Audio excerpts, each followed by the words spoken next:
Hello, Rama Pupodu. Hope all are in good health, feeling great, wonderful, having a happy and peaceful life. Now, let's continue with the next devotee, kknambiar. In 1932, kknambiar, a Malayali civil engineer working for the government, laid the roads in Tiruvannamalai. The first tar road was laid by him from the hospital to Ramana Ashramam. Such was his devotion, he was not troubled by whether the government would question him on his act. Prior to this visit to the ashram in 1932, he got a Malayalam translation of the book Who Am I? The phrase, the living Maharishi, caught his eye, and he laughed out aloud because he thought that Maharishis had lived maybe thousands of years ago. He felt that the statement was incredible. He mocked the entire writing and refused to believe it. But the very next day, another friend of his told him, "Do not do this. I have seen him myself. He is a real Maharishi. Let us go there." This is how he came to Bhagavan. The minute Bhagavan directed his glance at him, he was captivated. When he had to leave after 1 hour, this is what he felt. On leaving the ashram, I felt my heart was being irresistibly attracted to a mighty spiritual magnet towards that divinity in human form. Grant Duff had earlier described such an experience, but Nambiar had not read the account. What he said was drawn from his own experience. Nambiar could visit Bhagavan repeatedly from then on because of the grace of the Guru. Nambiar's sister's husband was a government medical doctor who was posted in Tiruvannamalai. Nambiar made use of this pretext to visit Bhagavan. Nambiar's brother-in-law was an atheist and referred to all sadhus as rogues and lazy people. But again, look at the grace that was flowing.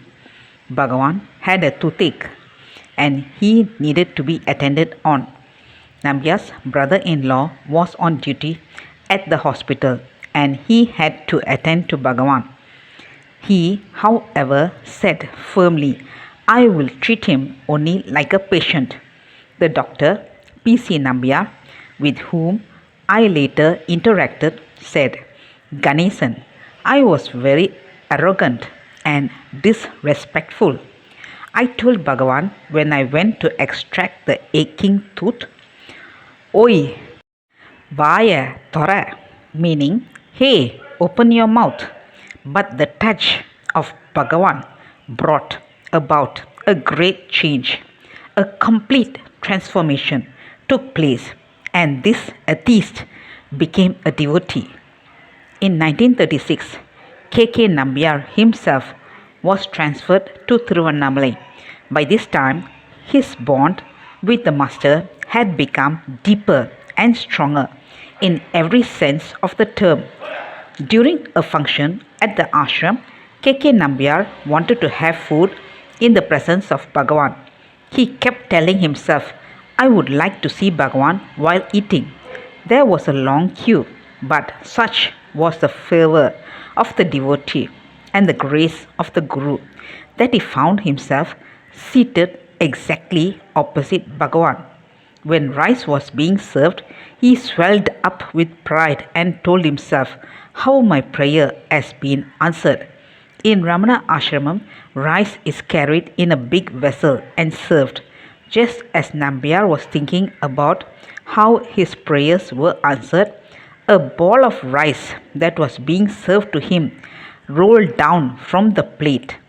Bhagavan looked at Nambiar and said, "Adu தானா விழுந்தது." தானே விழுந்தது, meaning it rolled down by itself. What he was trying to imply is that one should not indulge in egoistic thinking that one prayed for something and therefore got it. Nambiar told me from that very moment when Bhagavan said it rolled down by itself. A series of miracles started taking place in my life, and everything was like a dream. One day, Bhagwan appeared in his dream. He showed Nambiar a notebook bound in black cloth. He also showed him the thickness of the book, the size, as well as the number of pages. Bhagavan said in the dream, I want this notebook. Nambiar woke up abruptly and pulled open his drawer. Inside the drawer lay exactly the same book. He grabbed the notebook and ran to Bhagavan, saying, Bhagavan, you appeared in my dream and asked for this book. Bhagavan turned to his attendant and said, I have been asking you for this very same book for the past 3 days.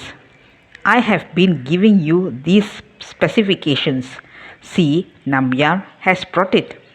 Bhagavan had been asking the attendant for such a book because he wanted to write down Ramana Gita of Kavyakanta Ganapati Muni in Malayalam script. Look at how Nambiar brought the book to Bhagavan. But Nambiar remembered and said, Adu Tana Vilundadu, meaning that it happened by itself, and therefore one must not attribute it to a miracle. It happened because of grace. On another occasion, Nambiar had an even more vivid dream. He dreamt that Bhagavan was seated in the old hall where there was a yogi called Sridhar doing pranayama. He was so focused on doing pranayama that sparks were emanating from his body and even from his head. The yogi was suffering terribly. As Bhagavan looked at Sridhar, he pleaded to Bhagavan, Bhagavan, I am suffering. Please help me. Bhagavan immediately replied, Stop all these gymnastics. Pursue self-enquiry. That is the safest, simplest, most direct and powerful way of getting to the truth. Nambiar woke up and went to Ramana Ashramam. He ran into the hall and prostrated before Bhagavan. The yogi Sridhar, who was also in the hall, Nambiar signaled to Sridhar to come out. He narrated his dream and Sridhar very gratefully said, Thank you. I was suffering so much. I wanted to ask Bhagavan, but I could not gather the courage to do so, and I was also not in a condition to ask him. Thank you once again. Nambiar understood from the dreams that one should not be drawn towards miracles, but towards the direct path of self-enquiry.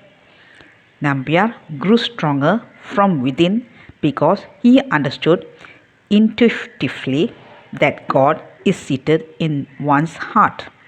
During such moments of realization, he would recall the verse of another great saint, Sadasiva Brahmendra, O Lord, I am not asking anything new from you.